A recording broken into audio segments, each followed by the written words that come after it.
Hola, buen día. Mi nombre es Carla Juárez, estudio la carrera de Psicología en la Facultad de Estudios Superiores Iztacala en la modalidad Educación a Distancia. Hoy hablaremos de psicología rusa. La psicología marxista-leninista está fundada en dos vertientes. Por un lado, para explicar la ciencia, el materialismo histórico, que es conocimiento nuevo basado en resultados científicos y sus consecuencias sociales en la actuación práctica del hombre. Y por otro lado, en la parte de filosofía, el materialismo dialéctico, que tiene que ver con indagar y descubrir la forma en cómo las personas o los seres humanos tienen una actividad consciente y reflexiva. Esta ideología se encuentra fundada en la filosofía marxista con las ideas de Hegel, Feuerbach, Carlos Marx, Federico Engels y Lenin, que permitieron organizar el sistema político, económico, social y cultural que se daba en el periodo posterior a la Gran Revolución de Rusia en el año de 1917.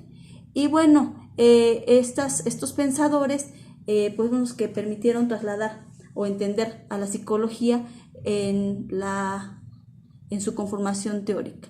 Para poderla entender, tenemos las ideas de Federico Engels en el texto El papel del trabajo del mono, el trabajo en la transformación del mono en hombre, donde el uso de herramientas era lo que distinguía lo que generó el avance mental o generó la capacidad de controlar el medio a través de estas herramientas. Y bueno, de ser primitivo se pasa a ser un ser racional o por llamarlo de algún modo, de la ignorancia al conocimiento. También las tesis de Feuerbach, de Carlos Marx, que indican cómo se construye la mente colectiva en los individuos.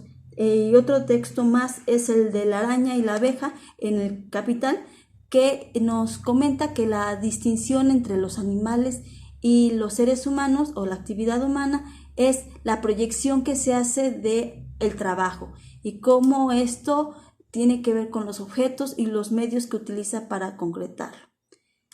Definir la parte del psiquismo es importante porque son las adaptaciones específicas de estas teorías a la psicología. Se construye como un reflejo de la condición del desarrollo y la condición natural y social en la que una persona se encuentra instaurado. Esto viene como uno de los elementos ejes del pensamiento en psicología. En psicología tenemos un periodo de ensayo-error en el que reconocemos los trabajos de Becherev, Kornikolov y Blonsky.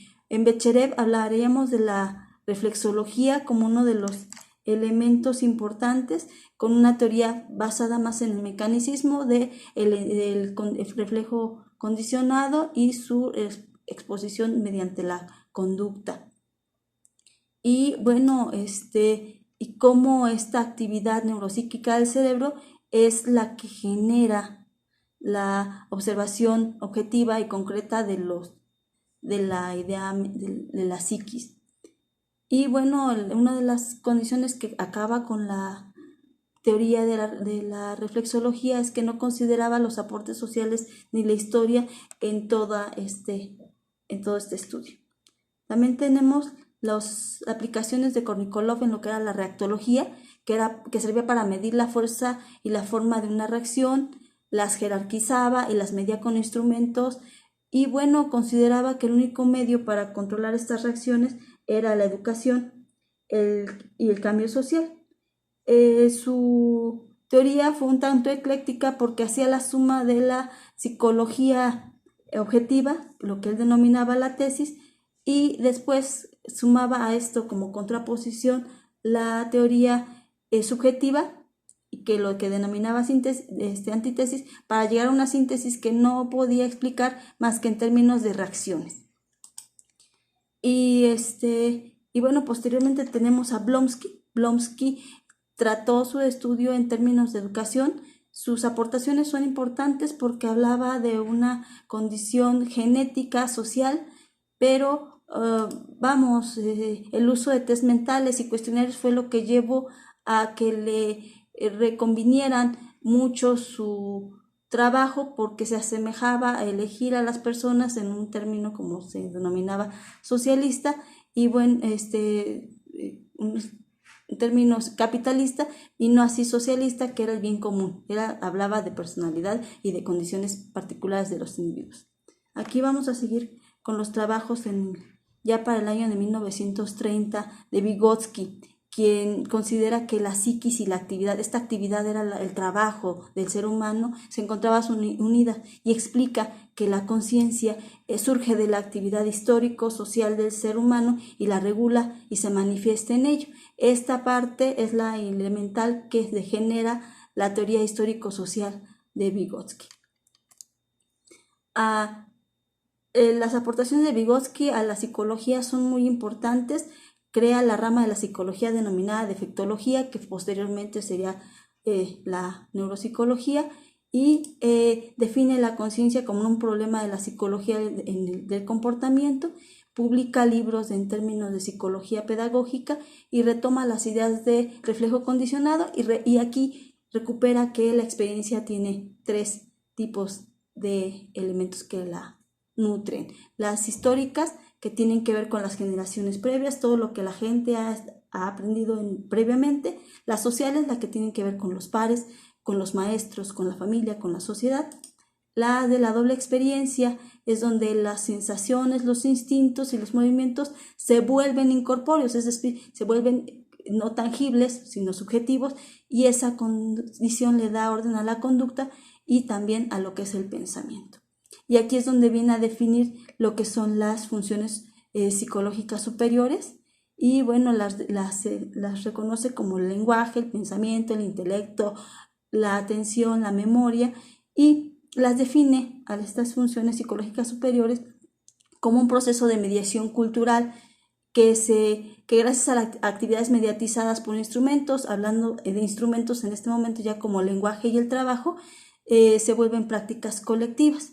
De ahí su famosa frase, el lenguaje es pensamiento, en donde el pensamiento es un mediador de la función psicológica. Y esta es una mediadora entre la misma persona y las otras personas, y la sociedad y el medio social. Su función es comunicativa. Al tener esta función comunicativa, reconocemos que se concreta en signos y significados para lo que es el lenguaje escrito y hablado que adquieren las personas y que permite tener estos diálogos y este tipo de interacción en el medio social. Reconoce que la ley genética de desarrollo cultural se da de manera principal, primero como algo social que se da entre las personas, para después volverse algo psicológico o intrapsíquico. Y bueno, volvemos aquí de nuevo a la parte de las funciones psicológicas superiores. Reconoce lo que era la zona de desarrollo próximo, que son conductas que van a desarrollarse en un futuro cercano en las personas o en los niños que están próximas a adquirirlo, y gracias al apoyo y a los mediadores culturales, a los mediadores como el lenguaje, puede accederse de manera cercana. Reconoce 2 tipos de conocimiento: los espontáneos, aquellos basados en experiencia, en estar cercano a los objetos concretos, y los científicos, que tienen que ver con la instrucción formal, la educación, el estar con otros, y es lo que nos permite tener y generar un sistema de conceptos que están dentro de otros conceptos. Pasamos a un periodo crítico de la psicología soviética que va de 1928 a 1936. Y bueno, donde la actividad científica rusa, en todos los sentidos, estaba fundada en una ideología de Estado. Y bueno, la idea de todas las ciencias estaba fundada en un término que era el adoctrinamiento ideológico, que era la de crear hombres soviéticos nuevos.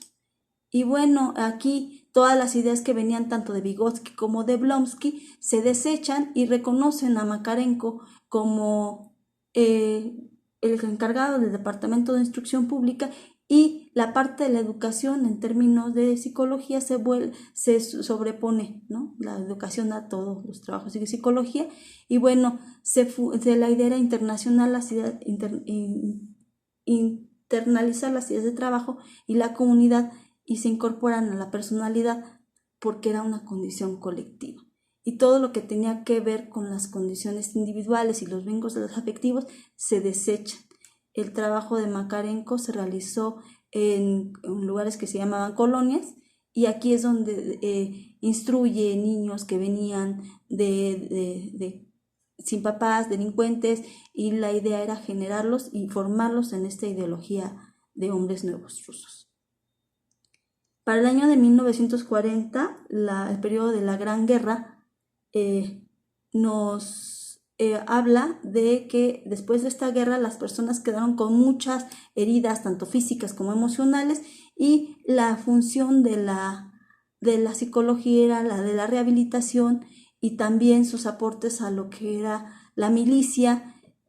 Vamos, ya aquí estábamos trabajando con un marco internacional de guerra, un marco internacional de complicado y tenso entre naciones, y bueno, la idea de los usos de la psicología para estos fines. Y bueno, y se retoman ideas del general Rubinstein, que por un lado, bueno, fue base de la psicología, pero también fue fuertemente criticado por infravalorar la ciencia soviética. Se crea la agrobiología de Lysenko como una versión contrapuesta a lo que era la idea de genética, y bueno, un montón de rechazo a las ideas que no fueran congruentes con esa ideología de Estado, ¿no? Y que bueno, Lenin era el que la encabezaba y la que determinaba quién era, cuáles eran las vigentes. Para el año de 1950 y 1963 se pavloviza y se institucionaliza en la psicología soviética la reflexología, que era la que comulgaba con la línea de pensamiento oficial, y bueno, pues ellos determinan qué es la corriente que va a generar toda el pensamiento psicológico, y todo lo que estuviera trabajado fuera de este era perseguido, era no bien visto, y por lo tanto todas las carreras, todo el pensamiento tenía que ajustarse a este pensamiento. Finalmente, hablamos de Teplov, uno de los pensadores que fueron más reaccionarios contra las ideas de Pablo, pero sí retomó muchas de sus ideas, y al final, bueno, cree que las capacidades se crean, se desarrollan en la actividad y tienen un enfoque cualitativo que permite entender mejor la idea de psicología y desdeña la parte cuantitativa, la parte concreta. Y bueno, en general, esta es la historia de la psicología en Rusia. Les agradezco mucho su atención, y bueno, les dejo para el final, bueno, pues la serie de bibliografía y de elementos que revisamos para trabajar este tema. Buen día.